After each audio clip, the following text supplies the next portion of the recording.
I'm Larry Fedoruk, and this is Later That Same Life. Later That Same Life, The Further Adventures of Larry Fedoruk, is a weekly podcast. New episodes pop on Thursdays, wherever you get your podcasts, and on my YouTube channel. On this week's episode, a break from some of the social and sociological issues I've been talking about for the last few weeks, instead taking time for a story. Season 2, Chapter 3, The Mona Lisa Swing. Ray Evans and Jay Livingston were a songwriting team. In the latter half of the 20th century, they wrote songs and music for film, television, and Broadway. Both men are in the Songwriters Hall of Fame, and both lived into the 2000s. They wrote the theme songs for TV shows Bonanza and Mr. Ed, A horse is a horse, of course, and no one can talk to a horse, of course. as well as the Christmas song Silver Bells. It's Christmas time in the city. They won the Oscar for Best Original Song in a Movie 3 times. 1948 for Buttons and Bows, Keep on wearing those frills and flowers and buttons and bows, rings and things and buttons and bows. 1956 for Que Sera Sera, Que sera, sera, whatever will be, will be. and in between in 1950 for the song Mona Lisa. Later that year, a cover version by Nat King Cole was number 1 on the charts. Mona Lisa, men have named you. It's the version we're most familiar with. I don't know how or when that song seeped its way into my brain's playlist, likely because of radio, but it did. It's a great song in a classic tradition. Mona Lisa. Do you smile to tempt a lover, Mona Lisa? I live about a 5-minute stroll from a nature path. It's really beautiful. Once you hit the trail, within about 30 seconds, it's like the city doesn't even exist. You feel like you're in the countryside, far away from everything. Trees, grass, the path runs along a brook. Sometimes it's babbling. You know, it's like you're far away in the wilderness. Well, the path is paved. That's called living in the suburbs. We like our parks, but we need our pavement. Less wear and tear on our expensive shoes. I have no problem with paving the nature path. It actually makes it more accessible for more people. Parents can take their little ones there in strollers. The path is nice and wide. It is meant to be shared by pedestrians and cyclists. Along the way, the City Parks Department have put up display signs with illustrations of the flora and fauna you may witness on your walk, along with brief explanations of them. Included are pictures of the fauna that could seriously kill you if you come there after dark. The path is not lit for night walks. After dark is the time for the animals to enjoy the pavement. It has many benches along the way, because walking through nature can be very exhausting. Every once in a while, you got to take the load off. Many of the benches have little bronze plaques screwed into them. Similar plaque displays are installed at the base of recently planted young saplings, planted in memory of our beloved parents, Trent and Miriam Blotnick. This bench provided by Dirk and Yolanda Milward, etc., etc. I assume the trees and benches are dedicated for life, and that there's no annual fee charged to the Blotnicks, so that in perpetuity we can continue to remember Tom and Mary, or Trent and Miriam, whatever. I also noticed that none of the trees or benches are brought to you by The Gap or Nike, at least not yet. The paved nature path is only one of my local walking routes, but I enjoy it. I enjoy the atmosphere, and I enjoy reading about the flora, the fauna, the Milwards and the Blotnicks, thinking maybe of buying a tree for myself. I'd be contributing to nature and park maintenance. And for years to come, whenever a dog pees on the tree, the owner could look down at the little plaque that says Larry Fedoruk And he might say, "Hey, I think I heard of him." Well, either way, he'd say, "Thanks to Larry, my dog has somewhere to relieve himself." It's a nice little legacy. And 100 years from now, that little weathered plaque would still be there underneath a mighty tree. And it gets Dutch elm disease and unexpectedly collapses on a passing cyclist. Ah, yes, the stuff that dreams are made of. If I walk the entire nature path, it takes like a good hour. But like I said, there's lots of benches, and about halfway through, there's a huge clearing, which includes a couple of softball diamonds, large picnic area, and near the picnic area, a children's playground. On a nice day, the area is a beehive of activity, games and families and food and kids. It's a happy spot. Often I'll just park myself on a bench near there and soak up the happy for a few minutes. On my walks, I often have my camera with me. Big fan of photography. And as for my own personal photography skills, I've honed them to work my way up to decent, even if I do say so myself. And let me just say, it's wonderful to be a hobbyist photographer in the digital age.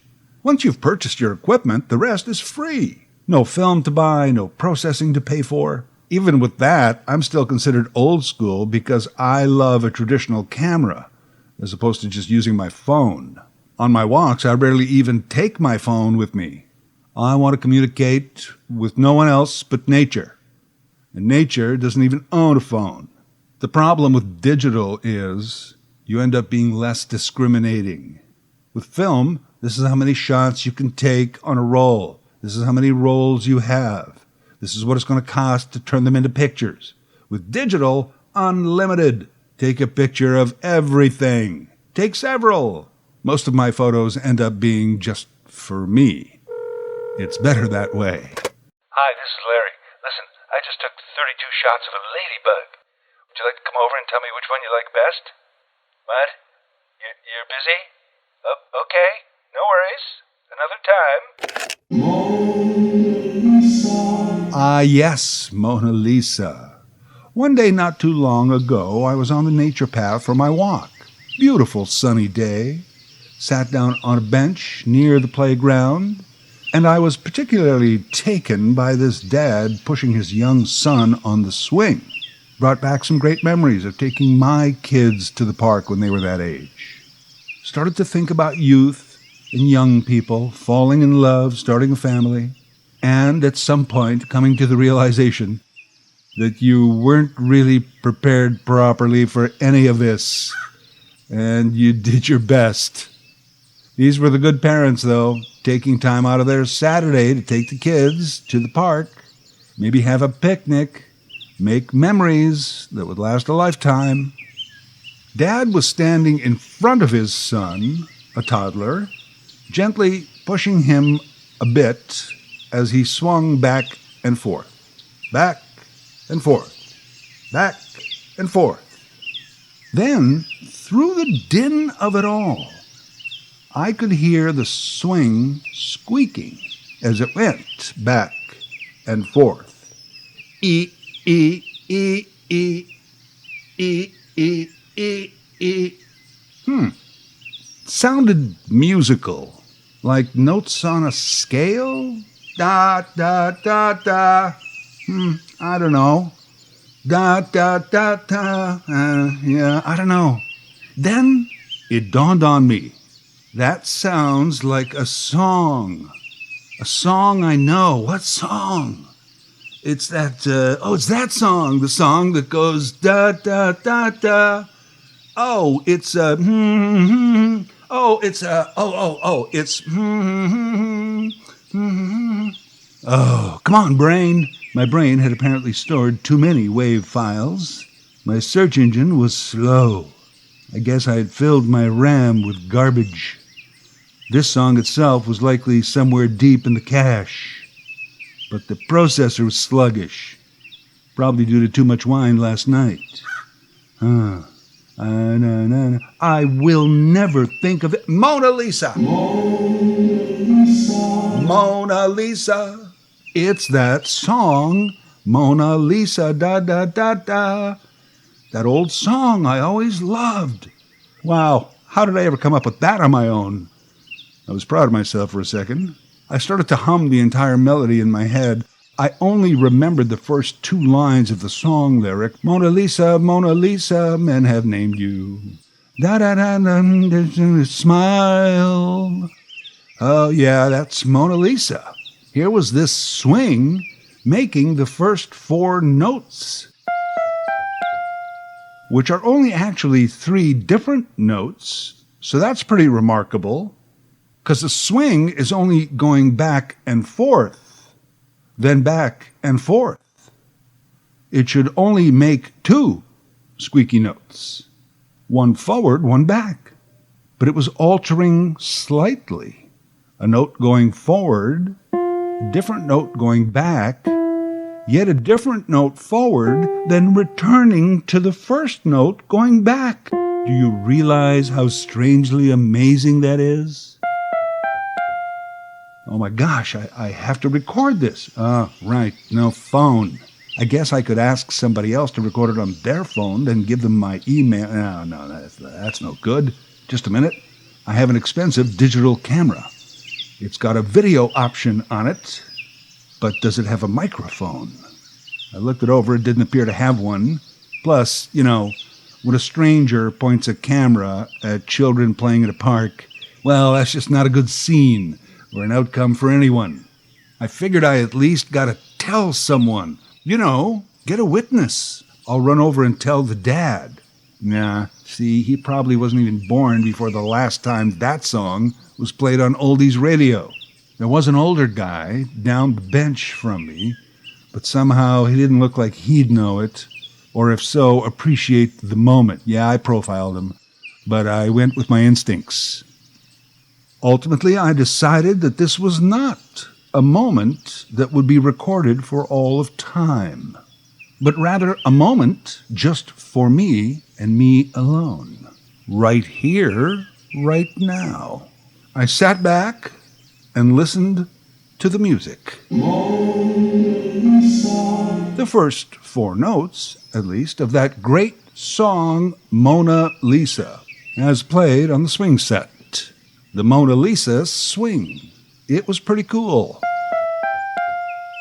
After about a couple more minutes, I could hear the little guy yell, "Daddy, Daddy, I'm thirsty." Dad dutifully stopped the swing, reached into his backpack for a juice box.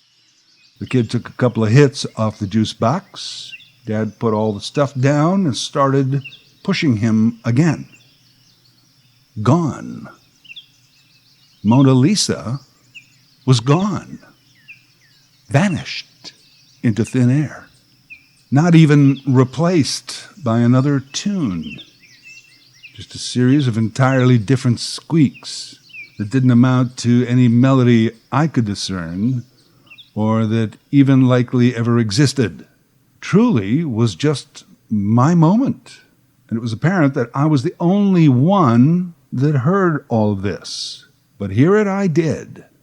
And now it was over. Gone. Remarkable how 3 ounces of apple juice inside about 30 pounds of toddler changed the entire tuning of the swing. Random sounds that sound like a song, or at least a part of it, it's actually a whole category on places like YouTube. They pop up every once in a while. There's the torque wrench that sounded like Eye of the Tiger. I'm just going to tighten this little guy up here.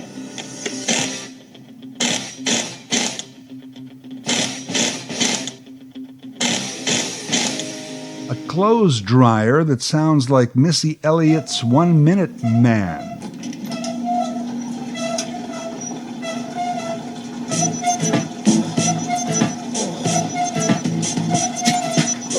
These are great, right? Here's a shower that sounds like bagpipes.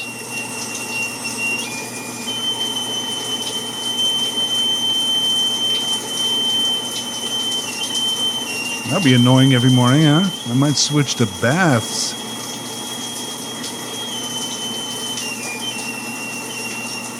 And my favorite, a shovel dropped on a backyard skating rink. Have you got it?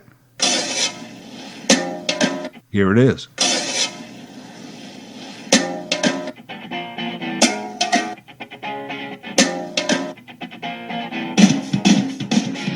Nirvana.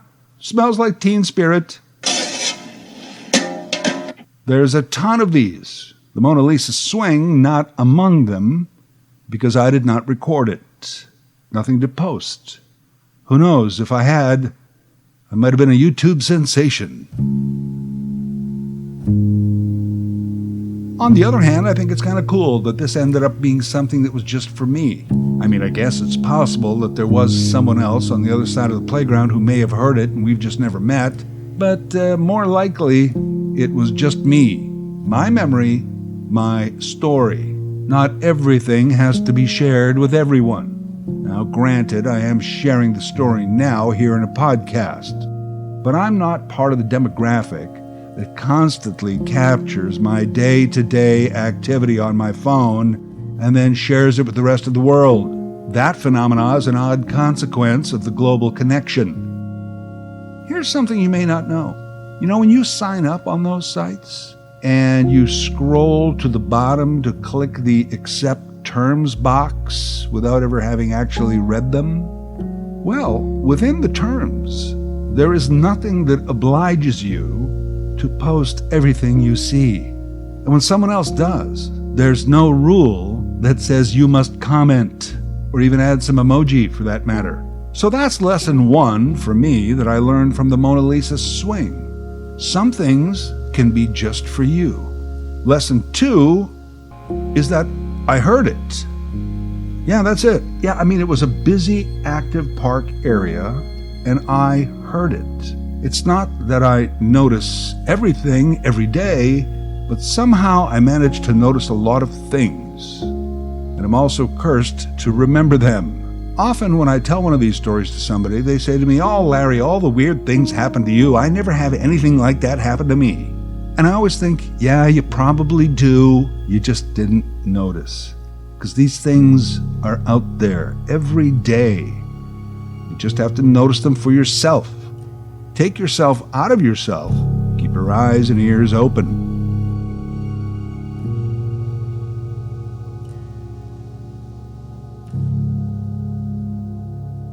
I still walk the paved nature path whenever I can. Each time when I get to the clearing, I take my spot on the bench near the Mona Lisa Swing. Each time I wait and listen to it, or any nearby swing for that matter, to play one of my favorite songs. It hasn't happened again. I really don't expect it to, so mostly when I'm on that bench, I just sit there and marvel that it even happened that one time. That somehow these 4 opening notes, conceived in their order over 70 years ago somewhere in an office in Los Angeles, somehow made their way through the ether to end up on a playground swing in West End, Toronto. Quite the journey. I'm glad at least one person was there to greet them upon their arrival. I'll keep my ear on it from time to time. Meanwhile, my shower does not sound like bagpipes. I don't expect to come across a dryer playing Missy Elliott or a torque wrench playing Survivor. Although, I got a new paper shredder recently, and the other day it sounded kinda like Gordon Lightfoot. Later That Same Life is written, voiced, and produced by Larry Fedoruk. LarryFedoruk37@gmail.com. Subscribe to Larry's podcast YouTube channel. Get automatic notifications with each new episode.